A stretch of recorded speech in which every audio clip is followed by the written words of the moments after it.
All right. Good morning, everybody. Hope everybody's having a great Monday. Just getting my computer up and running so that we can um, proceed. As you know, I watch my laptop for any comments that you guys give. So I'm just getting my laptop starting right now so that I can follow along with you. So good morning. Today is April 14th. Missed you last Monday. I was traveling and was not able to tune in, but giving you just a quick update. This Facebook Live will be a little shorter because I actually have to travel into the city. I'm the keynote speaker for the Entrepreneurs Academy in Chicago. So today's coffee mug is a bright orange springy mug with a flower on it, and it's my travel mug because I am traveling today. Always moving, moving, moving. Last week we had a long week. It was deadline week. All the bills that were to go to the Senate, most of the bills, some might get an extension, but most of the bills that were going to go to the Senate had to pass by Friday. Long and tiring week. However, let's talk about today. Monday, April 14th, is the U.S. Air Force Reserve birthday. So happy birthday, U.S. Air Force Reserves. No Air Force individuals in my family yet. You never know. But congratulations to them. Shortly after the creation of the Air Force as a separate military branch, the Reserve plays a critical role in national security. So right now, overall, there are 70,000 reservists serving around the globe. So certainly thank them for their dedication and their service in the reserves. So the reserves, just so that you know,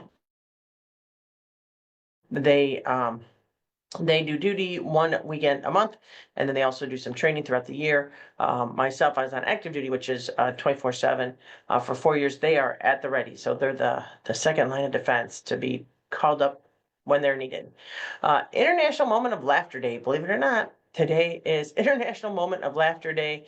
Laughter is a powerful medicine. So break from your busy lives and laugh, whether it's a joke, a memory, or something you see that makes you laugh, share laughter. Today is also National Gardening Day. So, if you're ready to start planning, today you start planning. Gardening is a great hobby. There's a lot of great programs, and with regards to how you can grow your vegetables, flowers, herbs, or whatever you want to grow, there's a lot going on. Farmers markets are starting to gear up. The Aurora Farmers Markets in the area, the Naperville Farmers Market, and the Oswego's Farmers Market are all getting ready to go. They most likely will start starting in May or June. So look out. We'll email out that information to you. What is tomorrow? Tomorrow is tax day. Make sure you file your federal and your state taxes by midnight tomorrow.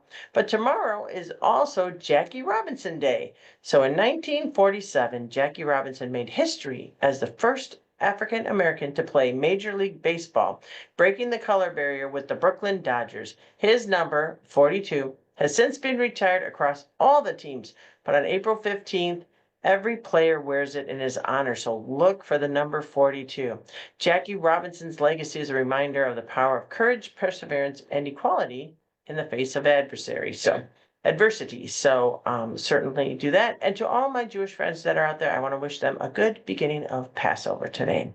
One of the things we're looking at, Jeff Bezos is trying to launch his spaceship into orbit. So his company, Blue Origin's New Shepard rocket launched its 11th human flight from Launch Site 1 in West Texas. So certainly it's very reputable.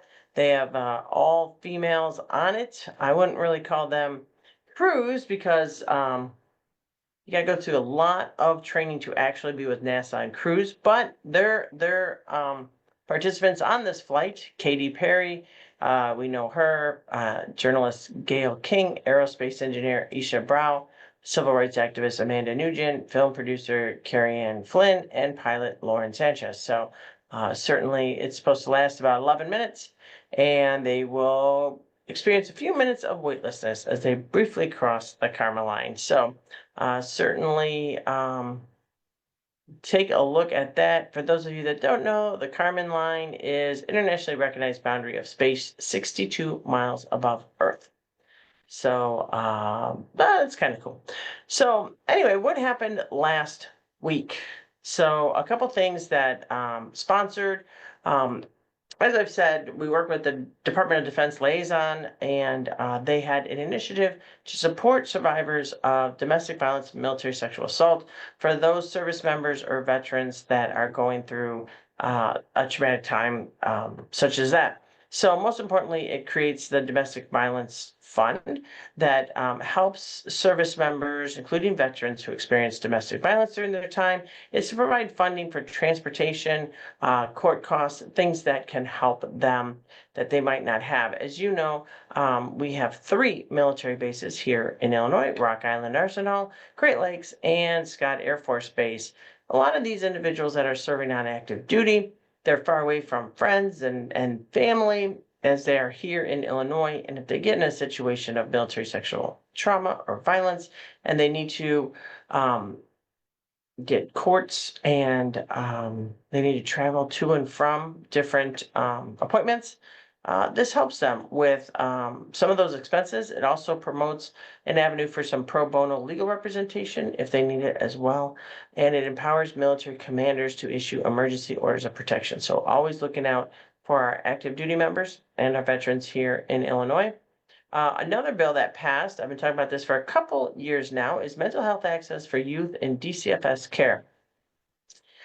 So there are youth in DCFS care that needs immediate mental health care. This is not the population I'm talking about. It is traumatic. It is even traumatic for adults sometimes who have to leave one place and go to another place. And it's traumatic on kids that have to leave the home that they've always lived in to go to another a place that they don't even know, or a family member that they don't know that well.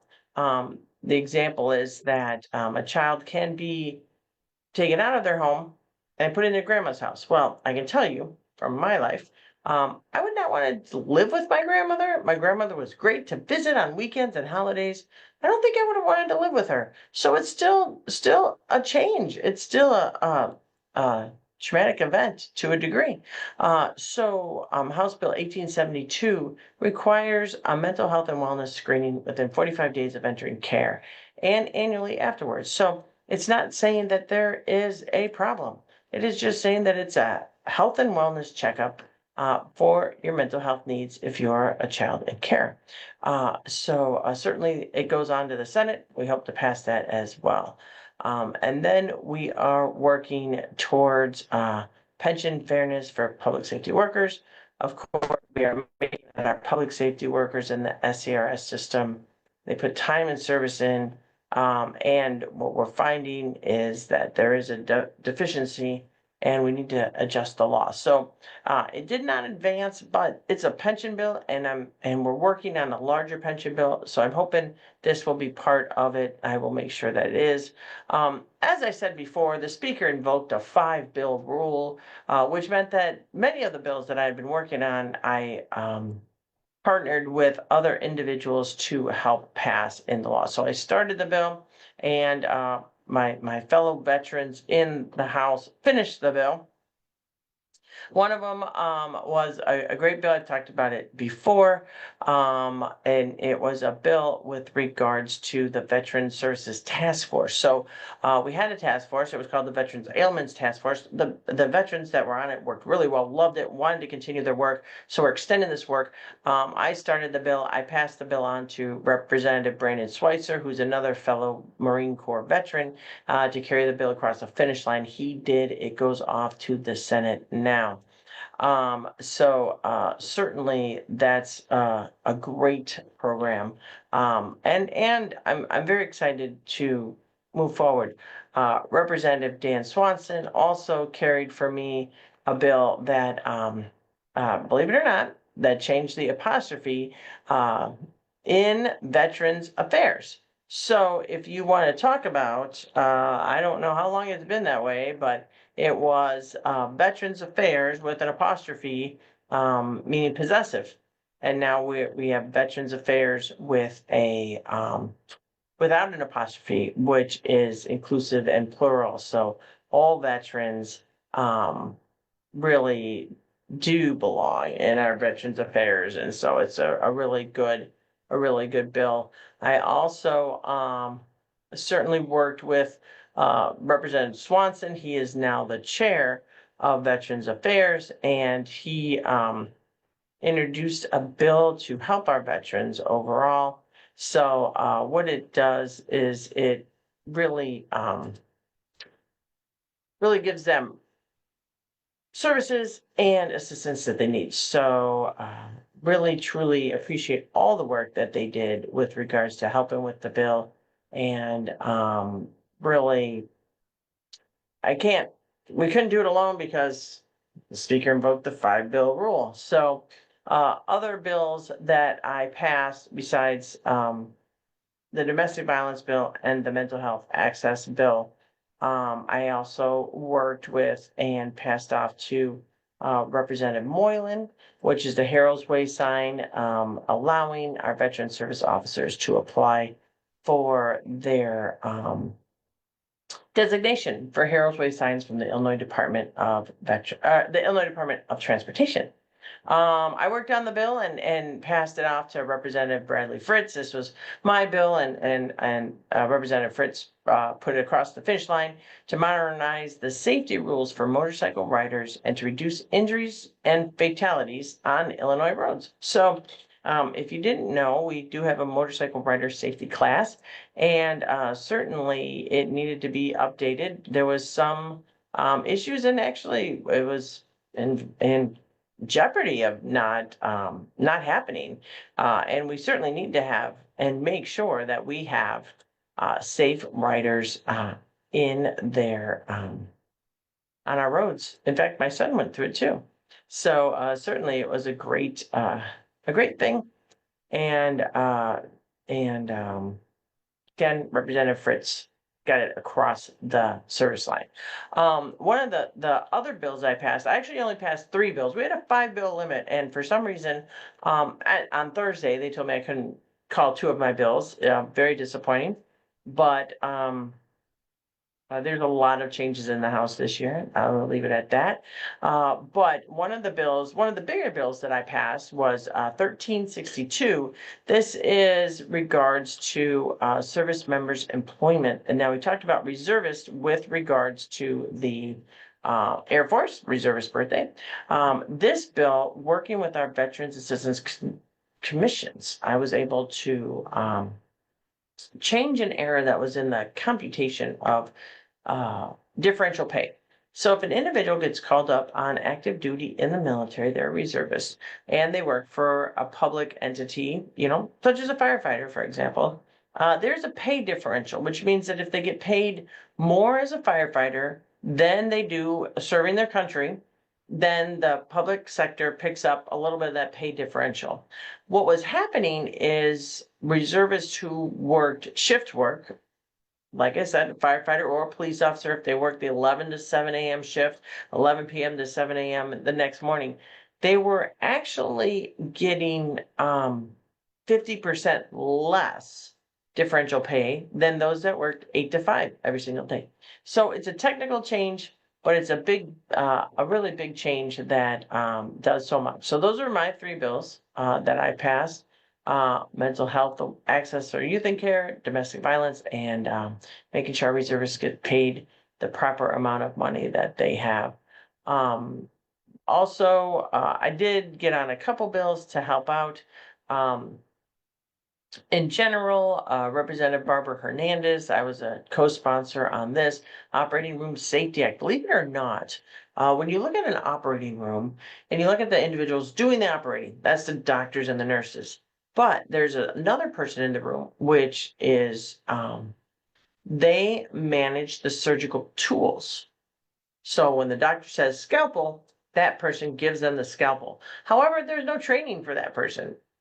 The hospitals were doing it on the job, and there was no continuity in training, and certainly questionable whether they get certificate or not. So this bill makes sure that there's a certificate program, that they know all the safety concerns of surgical environments, they know all the tools, and they certainly make sure that the patients know that their health and safety is protected. And so Those are some of the bills that passed. One of the bills that I'm getting some emails on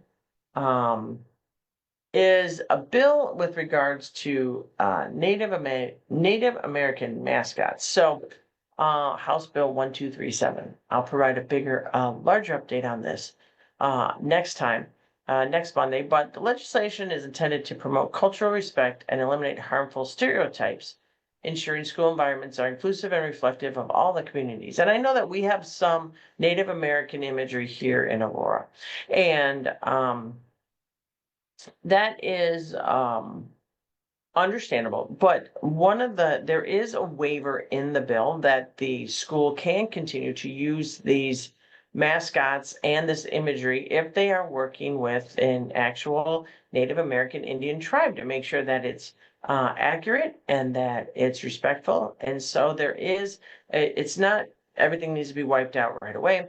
There are some concerns and some considerations given for maintaining and respecting the heritage of Native American Indians in Illinois. So certainly, I'll give a more in-depth update with that regards to that. Maybe I'll even try to get Representative Maurice West on our Zoom next Monday to talk about this bill that I've been getting a couple of emails on as well. And then other than that, we passed a bill requiring insurance coverage for prescription vitamins. Now, these are prescription vitamins. Normally, they're medically necessary to help individuals with certain situations, such as low iron and the like. And the bill passed 74 to 34, heads to the Senate with regards to that. Finally, nuclear energy. Illinois leads the nation, believe it or not, in nuclear energy. We rank third in carbon-free electricity. So we're doing pretty good. We're the national leader in transmission of clean energy, ranking first in the country for nuclear power generation and third overall for carbon-free electricity production. We have a great nuclear infrastructure. It is perfectly safe. I've toured them. There's a lot of safeguards in there, but we have the Lincoln Nuclear Generation Station, and we have 3, 4 others. So total six nuclear reactors. States like Texas and California top the list due to the expansive wind and solar investments they do. But we stand out for demonstrating how nuclear energy can serve a stable, reliable, carbon-free source of power. So certainly we're doing good. I talked earlier, a couple weeks ago, about data centers and their need for power, and we are continuing looking at that as well. And with our clean energy comes clean energy jobs growth.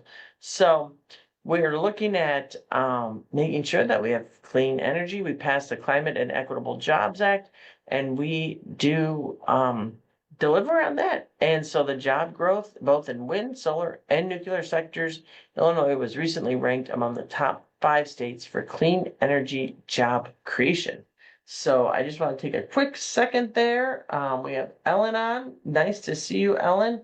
We have Roger, of course. Roger is a wonderful friend of mine. Always good to see Roger in the morning and everybody else tuning in. So that is my quick briefing from Springfield. Again, there's a lot to unpack that happened up to the last minute on Friday. A lot to unpack. I will be able to debrief and get you more information on some of those next week. If there are bills that come across your desk or your email that you see that you want more information on, let me know. We can research it and give you the backstory on everything. And certainly working hard. But a lot of bills passed out of the House. We're doing a lot more work to go on. Some bills still are in the works. We're still working on our budget committee, which we met last week. Budgets, pension working group. So we have pension bills, we have the budget bills, we have a couple other bills that are still in the works. So while the bulk of the bills went over to the Senate, there's still some bills that are being negotiated concurrently with the Senate so that when they pass in a shorter time frame. So with that, hope you have a great Monday. Hope the sun comes out. It looks a little cloudy today, but I'm happy it's not snowing, it's not sleeting, and it's not raining yet. But with that, I have to pop on into the car onto the expressway. Hope traffic's not bad, and get to the Entrepreneurs Academy, in which I'll be addressing their group. Entrepreneurs Academy helps lead the way for individuals who want to start their own businesses with resources, mentoring, and overall guidance. They do have a segment that helps veterans. Veterans are a natural entrepreneur, and if you want to be in business for yourself, you want to look into it. Certainly, the Entrepreneur Academy is something to look into in your research. So, with that, have a great day. Have a great Monday. Have a great week. File your taxes on Tuesday, and certainly have a wonderful Easter over the weekend. So, take care.